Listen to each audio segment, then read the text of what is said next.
of Finale and Sin. That's right.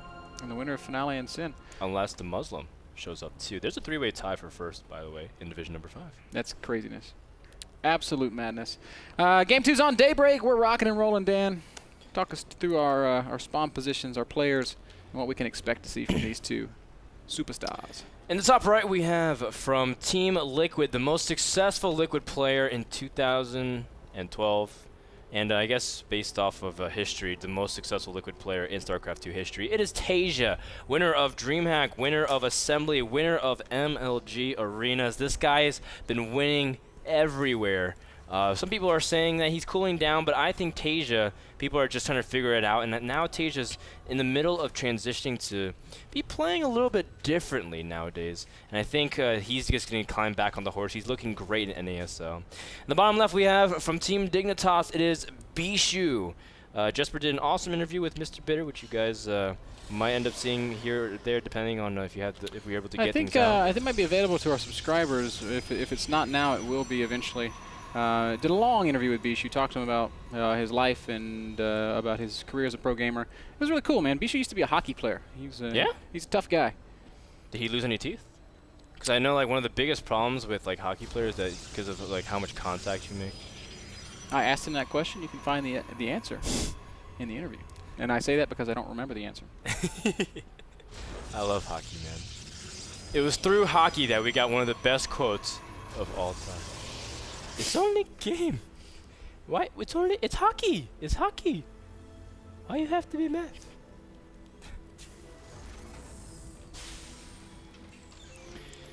Oh man, so we've got. You don't think it's the greatest quote, Ben? It's a good quote. It's definitely a good quote. Gasless opening here for Taeja. Looks like it's going to be one Rax. Fast expand. On the other side of the map, we've got a Bischu with double gas already.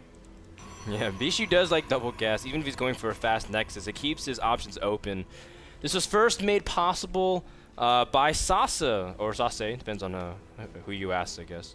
Sase used to love doing stuff like this. Naniwa liked doing this in Protoss vs. Terran. It gives Terran a little bit more fear, because they know Protoss has the options to do it, but you're not getting so much gas that Terran feels like you have to be teching, so you can expand. It's a tricky way to do things.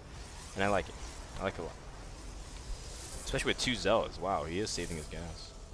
Yeah, I am eager to see what comes down here.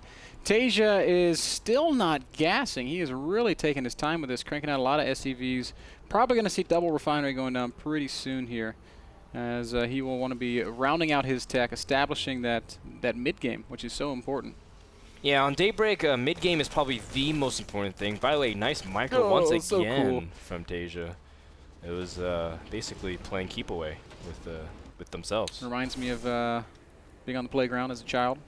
Just being pushed around in a giant circle. When I was a little kid, I got bullied so much, man. When I did too, dude. Like, I was so bullied in elementary school. I learned to make friends with the kids that were older than me. To stop the bullying. But there were these 2 kids in my class. Their names were Matt and Matt. They both had the same name, and one of them would were they brothers? No, they weren't. Were they that would be really weird. They would find me on the playground, and one of them would hold my arms behind my back, and the other one would punch me in the stomach. They were so mean. Whoa. That escalated really quickly. I know, man. And they would find me, and I would just I thought maybe they'd give you a wedgie, maybe like noogie you. I would run as fast as I could to the teachers to hopefully they wouldn't catch me, but sometimes they would catch me. Lauren says she has a story. Lauren has a story too. I don't know if her microphone's on, but I think she's going to share her. Is my mic on now? Yeah, it's on now, Lauren. Here's the story about me in elementary school. So when I was little, I was in school, little elementary school, little Lauren, and this girl would bite me every single day. She would bite me on my arm. Did you tell her to bite you? No, that's why would I do that? No, some people are rebellious, and instead of saying hey, little girl, come bite me. No, people say like bite me instead of like no, saying something literally compliantly. digging her teeth into my arm. Idiom. Oh, okay, well, maybe she watched Twilight. So what happened with the biter? So this little girl would bite my arm, and I went home one day, and she bit me so hard that I had a bruise. So my mom looks at me, and she's like, what happened to your arm? And I told her that this little girl bites me at school. And she goes, well, what do you do about it? And I go, well, nothing. Like, I just cry, and I go tell my teacher. And she goes, no, The next time that little girl bites you, I want you to bite her back as hard as you can. And I said, okay. So the next day I go to school and this little girl bites me, and I grab her and I bite her multiple times on her arm, like as hard as I could. And I get sent to the principal office, and the principal calls my mom, and she's like, you need to come down here right now. So my mom comes down there. I'm there hand in hand with my mom. And the principal's like, your daughter bit this little girl. And my mom's like, yeah, that's what I'm talking about. Good girl. So ever since then, I've just been super aggressive. I was brought up and I was very aggressive. That explains so And much. All right. now Lauren can't look at a full moon. Yeah. Bischu, by the way, is going Dark Templars. Yep. Dark Templar drop opening from Bischu as we turn off Lauren's mic. Thank you, Lauren, for joining us for that awesome tangent. He's going DT drop into double forge, so I mean he has follow-ups planned. We'll see if how much does Taeja know? It looks like he's expecting something. He has units in position in the back of. Wow, he's actually dropped the money scan. Yeah. He's seen everything. He sees the Robo, sees the Dark Templar Shrine, just has to make sure to shut down this War Prism. Just like you said, Ben, the mid game is so important on Daybreak, especially for things like this, because Protoss players are experimenting with drops. A mini stim here from Taeja just to disincentivize the War Prism.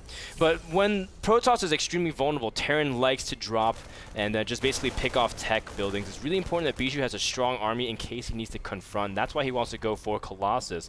The only thing is that Dark Templar takes so long to make, and it's very out of the way tech-wise. It's going to be a while before Bicshu has any strong standing army.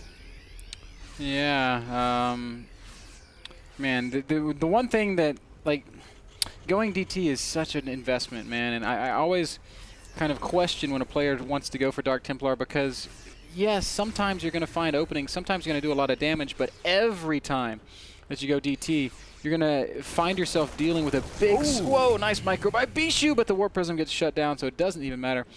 Every time you go DT, you invest in all this tech, and you're going to find yourself dealing with this big swell of units that Taeja has right here. And if we look into Bishu's natural, there's just not much there. He's going to need some really good defensive force fields, but how much are those even going to help with these two medevacs out? Yeah, I mean, Taeja doesn't even have to engage. And well, Colossus is actually already here. That's a very nice force field, Ben. Wow, he chops a great couple force of field. those Marines, although one little small sliver allowed the Marines to escape. That could have been really effective.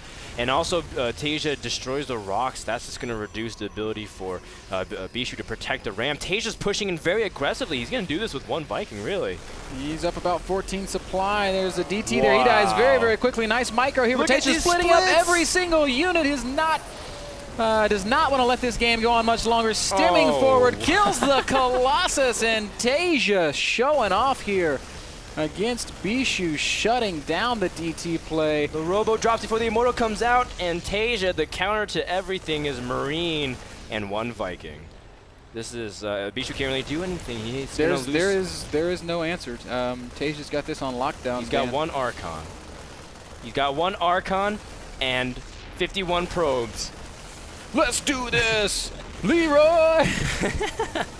The Zell doesn't even get much damage in. The probes are blocking him.